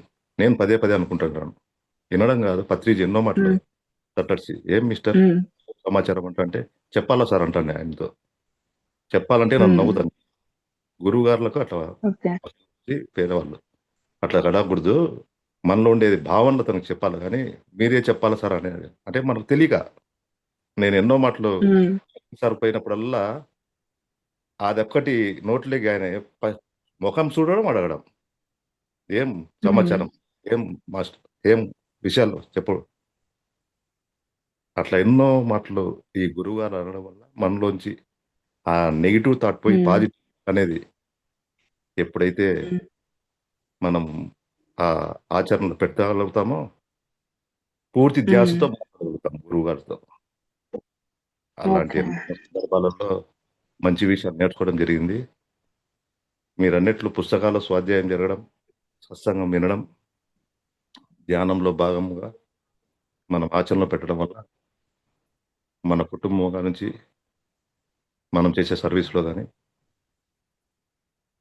ముఖ్యంగా నేను ప్రతి ఒక్క స్కూళ్ళల్లో ఇట్లాంటి సత్సంగాలలో కొద్దిగా ఇది చాలా లోతు కాకుండా షార్ట్గా ప్రతి ఒక్క స్కూల్లో మన మాస్టర్లు అందరూ నరేంద్ర మోడీ గారు కానీ ఈ చంద్రబాబు నాయుడు కానీ తొందరగా ఇది వైబ్రేషన్ చేసి ఒక్కొక్క మాస్టర్ను ఒక్కొక్క క్లాస్ గవర్నమెంట్ తరపున కానీ ప్రైవేట్ తరపున కానీ మోటివేట్ చేసి పిల్లలకు ఈ ఆధ్యాత్మిక ప్రవచనాలు చేయడం వలన వాళ్ళలో మానసిక స్థితి పెరిగి కొద్దిగా కాన్ఫిడెంట్ పెరిగి సంకల్ప శక్తి పెరిగి వాళ్ళు అద్భుతంగా తీర్చిదిద్దాలని నేను కోరుకుంటున్నాను. Okay master. Thank you master. ఇంకా ఎవరైనా ఏమైనా డౌట్స్ అడగాలనుకుంటున్నారా? మహేష్ గారు. నమస్తే మాస్టర్. ఆత్మ నమస్తే ప్రణాళిక సార్. ఆత్మ ఎంచుకుంటుంది, అదే సంఘటనలు జరుగుతూ పోతూ ఉంటుంది అని చెప్తున్నారు కదా, అవును. వినిపిస్తుందా? ఈ ఆత్మ ప్రణాళిక అనేది జీవితంలో అది ఆత్మ ఏ డిజైన్ చేసుకు ఉంటుందో అదే సంఘటనలు ఆటోమేటిక్ గా వచ్చుకుని జరుగుతూ పోతూ ఉంటాయా, లేకపోతే పర్టికులర్ ఏదైనా పర్పస్ అని ఉంటుందా? దాన్ని తెలుసుకోవడం ఎలా? ఆటోమేటిక్ గా జరుగుతూ వెళ్ళిపోతూనే ఉంటాయి. మనం ఆహా. ప్రతిదీ ఒక అనుభవ జ్ఞానమే అనుకుంటూ వెళ్ళిపోవాలి అంతే. ప్రతిదీ ఎక్స్పీరియన్సే. దాని నుంచి మనం నేర్చుకోవాలి. ఓకే. ఇది మరి ఈ మన- ఆస్ట్రాలజీ, మళ్ళీ యంత్ర శాస్త్రాలు ఇవన్నీ ఉన్నాయి. ఇవన్నీ చీకటి శక్తులు వాళ్ళు సృష్టించిన ఒక ఇవేనా, లేకపోతే దాంట్లో ఏదైనా సత్యాసత్యత ఉన్నా దాని గురించి ఏమైనా చెప్పగలరా? ఆస్ట్రాలజీ అనేది మెయిన్ గా గ్రహాల అధ్యయనం గురించి ఉంటది. మ్హూ. అది గ్రహ స్థితులు తెలుసుకోవడం కోసం. అదొక మ్యాథమెటికల్ మ్హూ. క్యాలిక్యులేషన్. మళ్ళీ దానికి పార్వతీ మాత ఆత్- చెప్పేది మ్హూ. ఒకసారి ఒక జన్మలో పార్వతీ మాత అనేది జన్మ తీసుకుంది. ఒక జన్మ మొత్తం కూడా మ్హూ. ఒక విషయం కోసం తీసుకుంది. తన ప్లానింగ్ ఏంటంటే ఆ జన్మలో మొత్తం తను ధ్యానం చేసి ప్రతి ఒక్కరి మనకి ప్రతి ఒక్కరికి ఒక ఫింగర్ ప్రింట్ ఉంటది కదా. అవును, ఒకరి ఫింగర్ ప్రింట్ ఇంకొకరి ఫింగర్ ప్రింట్ లో మ్యాచ్ అవ్వదు. మ్యాచ్ కాదు. అవును. ఆ అట్లాంటిది మొత్తం కొన్ని కోట్ల అనంతమైన ఫింగర్ ప్రింట్లతో ప్రతి ఒక్కరి యొక్క జీవితం మొత్తాన్ని చూసి రాయడం జరిగింది తాళపత్ర గ్రంథాల్లో. మ్హూ. దాన్ని నాడీ మ్హూ. జ్యోతిష్యం అంటారు. మన ఫింగర్ ప్రింట్ ఇస్తే మ్హూ. వాళ్ళు అది ఇస్తారు. మ్హూ. అది మొత్తం రాయడం జరిగింది. మనం ఎవరు, మన పేరు, మ్హూ. మన మొత్తం ప్రతి ఒక్కటి. మనం ఏ క్వశ్చన్ వేయడానికి మ్హూ. వచ్చినామో కూడా మొత్తం అందులో రాసి ఉంటది. మన జీవిత చరిత్ర మొత్తం మ్హూ. అందులో ఉంటది. మన గత జన్మ చరిత్ర కూడా మొత్తం అందులో ఉంటది. అవన్నీ మ్హూ. రాయడం జరిగింది. నాడీ మ్మ్. జ్యోతిష్యం. మ్మ్. ఆ నాడీ జ్యోతిష్యం చెప్పే వాళ్ళు కూడా చాలా తక్కువ మంది ఉన్నారు. ఒరిజినల్ గా నాడీ జ్యోతిష్యం మ్హూ. చెప్పేవాళ్ళు. మ్హూ. అవి కూడా కనుమరుగు అయిపోయినాయి దాదాపు. ఎక్కడో ఒకటి రెండు ఉండొచ్చు. మ్హూ. అది మనకి దొరకదో చెప్పలేం. మ్హూ. నార్మల్ గా ఈ న్యూమరాలజీ ఇవన్నీ కూడా అందరూ fake.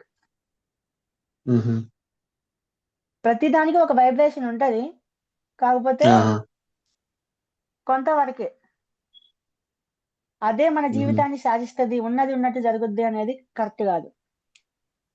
Okay. Thank you master. Thank you అండి. ఇంకా ఎవరైనా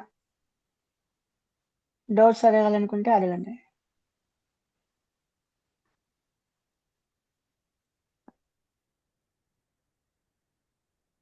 ఎవరు లేరా? ఓకే, రేపు ఇదే టైంకి కలుసుకుందాం 9 గంటలకి రేపు. ఇంకా కర్మ సిద్ధాంతం అనేది టాపిక్ అయిపోలేదు. ఈరోజు అయిపోతుంది అనుకున్నాను, ఇంకా బ్యాలెన్స్ ఉంది. రేపు కలుద్దాం. Thank you. Bye. Thank you master.